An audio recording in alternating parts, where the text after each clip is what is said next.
तो चलिए स्टार्ट करते हैं class 10th NCERT chapter 3 pair of linear equation in two variable का एग्जांपल नंबर 10। एग्जांपल नंबर 10 में क्या कहा जा रहा है? एग्जांपल नंबर 10 में कहा जा रहा है कि एग्जांपल नंबर 3 ऑफ सेक्शन 3.2 का सोल्व कीजिए। ठीक है, तो एग्जांपल नंबर 3 को आपको हम बुक में भी दिखा दें क्या? चलिए दिखाई देते हैं, क्योंकि आप बुक में भी देख लें कि एग्जाम्पल नंबर 3 है क्या। यहाँ पे देखिए आपको पेज नंबर 43 में मिल जाएगा। ठीक है ना, तो आपको एग्जाम्पल समझ में आ गया। यहीं पे आपको एग्जाम्पल दिख रहा होगा। इसी एग्जाम्पल को हम कॉपी में लिख चुके हैं, तो आपको यहाँ से स्टार्ट करके बताते हैं कि कैसे बनेगा सब्स्टिट्यूशन मेथड से। रिप्रेजेंटेशन मेथड से तो हम लोग एग्जाम्पल नंबर 2 में बना, एग्जाम्पल नंबर 3 को हम लोग बना ही लिए थे, लेकिन एग्जाम्पल नंबर 10 में उसी क्वेश्चन को किससे बनाना है? सब्स्टिट्यूशन मेथड से। बात समझ में आया? तो चलिए स्टार्ट करते हैं।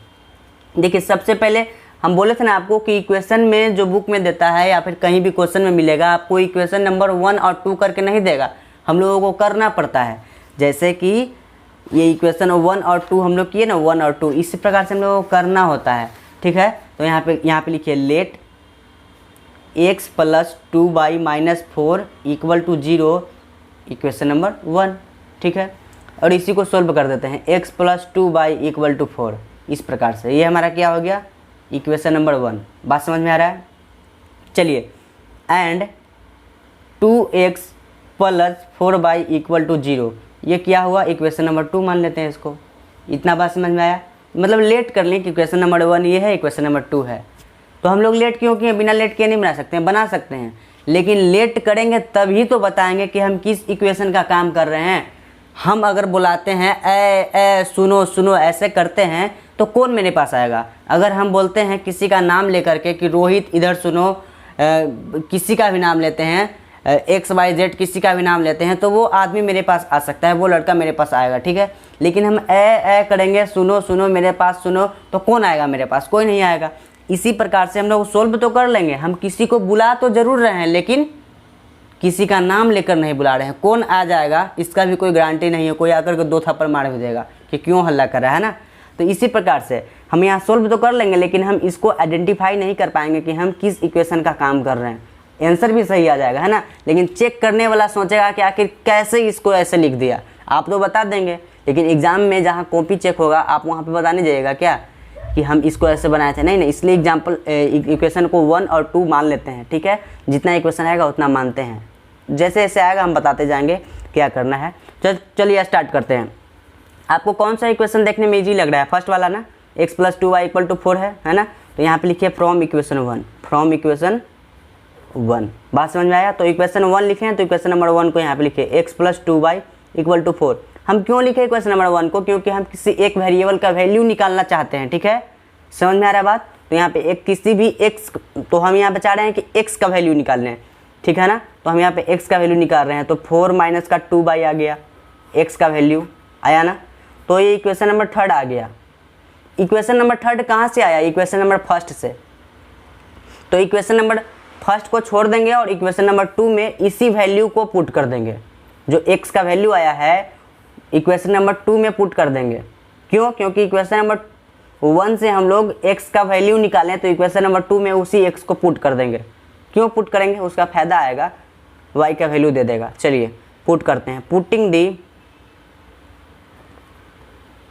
Value of x in equation number 2। ठीक है, इक्वेशन नंबर 2। तो इक्वेशन नंबर 2 को लिखिए, क्या है? 2x + 4y = 0, है ना। अब यहाँ पे 2 को छोड़ दीजिए, x की जगह पे इसको लिख दीजिए। x की जगह पे क्या लिखेंगे? 4 - 2y लिख दिए। ठीक है, इतना समझ में आया? यहाँ पे लिखिए 4y = 0। ठीक है, अब इसको सोल्व कीजिए। 4 दूनी का 8 है, 2 दूनी का 4y प्लस का 4y = 0। अब ये प्लस में 4y है, माइनस में 4y है, कैंसिल हो गया, मतलब 8 = 0।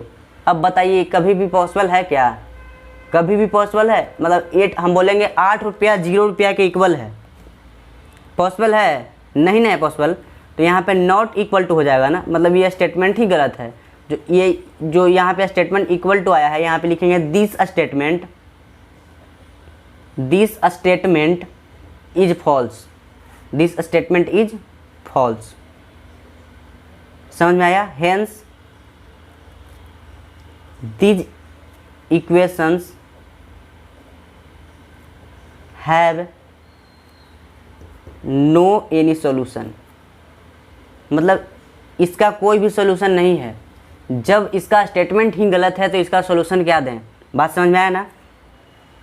और एक बात आपको और बता दें कि अभी अभी हम लोगों के पास एग्जाम्पल नंबर 9 में क्या आया था, 18 = 18, 18 = 18। तो इसमें हम क्या लिखेंगे? This statement is true, hence these equations have many solution. इस प्रकार से आ जाए कि वेरिएबल का पार्ट पूरा का पूरा खत्म हो जाए, सिर्फ न्यूमेरिकल पार्ट बच जाता है, ठीक है ना। तो देखना है कि वो न्यूमेरिकल पार्ट का स्टेटमेंट इक्वल मतलब कि सेटिस्फाई कर रहा है कि नहीं। यहाँ पे देखिए 18 = 18 है, तो ये स्टेटमेंट सही है ना, 18 रुपये के इक्वल है। बात समझ में आ रहा है ना। तो यहाँ पे मेनी सोल्यूशन होगा। लेकिन यहीं पे हम लोग एग्जाम्पल नंबर 10 में क्या देख रहे हैं कि 8 = 0 कभी भी पॉसिबल नहीं हो सकता है कोई भी ज़िंदगी में। तो जब पॉसिबल ही नहीं है तो ये स्टेटमेंट क्या है? फॉल्स है। तो जब ये स्टेटमेंट फॉल्स है तो क्या लिखेंगे कि इसका कोई भी सोल्यूशन मेरे पास नहीं है। चलिए थैंक यू। उम्मीद करते हैं कि आपको वीडियो समझ में आया होगा। अगर समझ में आया तो प्लीज़ वीडियो को लाइक कीजिएगा, चैनल को सब्सक्राइब करके अपने दोस्तों में शेयर कीजिए।